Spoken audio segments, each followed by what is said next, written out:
여러분 안녕하세요. 찾아가는 새벽기도 시카고 예수사랑교회 조선영 목사입니다. 오늘도 변함없는 주님의 은혜와 평강이 저와 여러분의 삶에 종일 풍성하기를 기도합니다. 오늘 말씀은 신명기 22장 1절에서 8절까지 말씀입니다. 제가 읽어드리죠. 당신들은 길 잃은 이웃의 소나 양을 보거든 못 본 채 하지 말고 반드시 끌어다가 그 이웃에게 돌려주어야 합니다. 또 당신들은 그 이웃이 가까이에 있지 않거나 누구인지 알지 못한다 해도 그 짐승을 당신들의 집에 끌어다 두었다가 그 주인이 찾을 때 돌려주어야 합니다. 나귀도 그렇게 하고 옷도 그렇게 하십시오. 그 밖에도 이웃이 잃은 것이 무엇이든지 당신들이 발견하거든 그렇게 하고 못 본 채 하지 마십시오.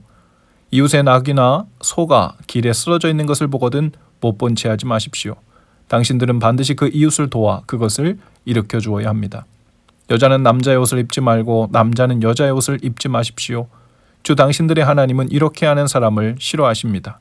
당신들은 길을 가다가 어떤 나무에서나 땅에서 어미새가 새끼나 알을 품고 있는 것을 만나거든 새끼를 품은 어미를 잡지 마십시오. 어미새는 반드시 날려보내야 합니다. 그 새끼는 잡아도 됩니다. 그래야만 당신들이 복을 받고 오래 살 것입니다. 당신들은 집을 새로 지을 때 지붕에 난간을 만들어야 합니다. 그렇게 하면 사람이 떨어져도 그 살인죄를 당신들 집에 지우지 않을 것입니다. 아멘. 신명기 12장에서 22장까지는 10계명 중 간음하지 말라, 남의 것을 도둑질하지 말라는 이 두 계명의 세부 지침이라고 볼 수 있을 것입니다. 1절과 1절에서는 길 잃은 소나 양을 형제에게 찾아줄 것을 명하고 있는데요. 형제를 사랑한다는 것은 형제만이 아니라 형제에게 속한 연관된 모든 것을 사려 깊게 생각하고 피해를 입지 않도록 어려움에 처하지 않도록 마음을 쓰고 행위를 한다는 것을 의미하죠. 형제가 소나 양을 분실했을 때 고이 잘 돌보아 두었다가 나중에 돌려주라고 하신 것입니다. 이웃을 내 몸과 같이 사랑하라는 의미가 여기에 담겨 있죠. 누군가 잃어버린 물건을 잘 맡아두었다가 주인을 찾아주는 것도 이러한 맥락에서 그냥 착한 일이 아니라 형제를 내 몸과 같이 사랑하라는 일에 해당하는 일인 이유입니다. 3절과 4절에서는 형제 의복이나 나귀라도 반드시 찾아서 돌려주어야 한다고 합니다. 그런데 1, 2절과 다른 점은 못 본 채 하지 말아야 한다는 거예요. 보고서도 귀찮아서 혹은 마음에 들지 않는 형제의 것이라서 골탕 먹여보려고 못 본 채 해서도 안 되고 반드시 찾아주어야 한다는 겁니다. 그 사람이 그것을 보았는지 못 보았는지 오직 하나님만 아시죠. 그러니 하나님 앞에서 형제 사랑하기를 마음 중심에서부터 해야지 겉으로 그런 척만 해서는 안 된다는 하나님의 법을 이와 같이 세부적으로 가르쳐 주신 것입니다. 5절에서는 여자는 남자의 의복을 입지 말고 남자는 여자의 의복을 입지 말라고 하십니다. 이것은 단순히 의복만의 문제가 아니라 하나님께서 남자와 여자가 창조될 때부터 자기 정체성을 지키라는 말씀인 것이죠. 물론 남자답고 여자답다는 것에는 사회적 관습이나 문화의 차이가 있기 때문에 쉽게 단정할 수 있는 것은 아니지만 성별에서도 하나님이 주신 각자의 자리를 지켜야 한다는 취지는 변함이 없죠. 그런 의미에서 우리는 성별을 바꾸거나 창조된 성과 다른 쪽으로 변화되는 것을 정상적이라고 볼 수는 없을 것입니다.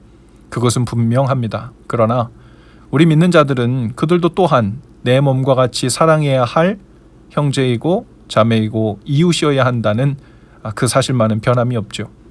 판단과 정죄만을 앞세워 격리시키는 것만으로 거룩함을 유지하는 사람들이 아니라 주님께서 소위 부정하다고 낙인 찍었던 사람들을 찾아가 함께하며 구원의 길, 은혜의 길을 여셨던 것처럼 주님을 따르는 우리는 이 부분에서도 주님의 어떤 루트를 따라 그들을 대하고 내 몸과 같이 사랑해야 할지에 대해서 더 신중해야 할 것입니다.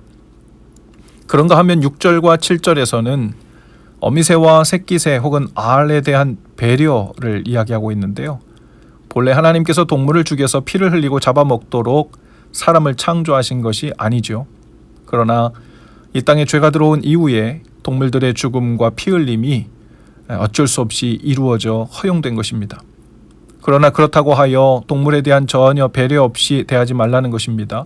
어미새와 새끼를 함께 죽이는 것은 잔인한 일입니다. 하나님의 백성은 생명을 존중히 여기고 생명에 대한 자비를 가져야 함도 마땅하죠. 마지막으로 8절에 보면 형제 사랑에 있어서는 간접적으로 배려하는 부분까지 나아가야 한다는 것을 명하고 있는 겁니다.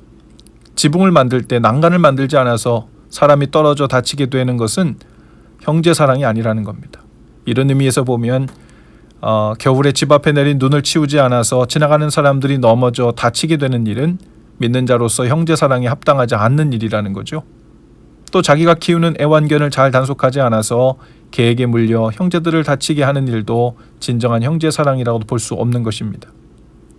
이렇게 하나님께서는 이웃 사랑에 대한, 형제 사랑에 대한 삶 속에서의 세부 사항을 이렇게 구체적으로 그리고 확장해서 말씀하고 계십니다. 주님이 명하신 형제 사랑은 단순히 감정이나 기분의 영역에만 머무는 것이 아니고 남에게 피해를 주지 않고 남남처럼 여기는 소극적인 사랑 정도여도 부족하다는 것입니다. 적극적으로 생각하여 크게 배려하고 하는 형제 사랑, 즉 내 몸과 같이 사랑하는 사랑을 명하신 것이죠. 오늘 우리에게 붙여주신 형제 자매들, 그리고 소그룹이나 섬기는 공동체에 있는 사람들, 직장이나 학교에서 만나는 사람들, 이웃을 내 몸과 같이 사랑하라고 명하신 그 하나님께서 오늘 우리의 눈길과 손길 그리고 마음 씀씀이를 보실 것입니다. 하나님 앞에서 이웃을 진실하게 사랑하고 섬기는 일로 주님 앞에서 사는 일을 보이는 날 되실 수 있기를 주님의 이름으로 축복합니다. 기도합시다.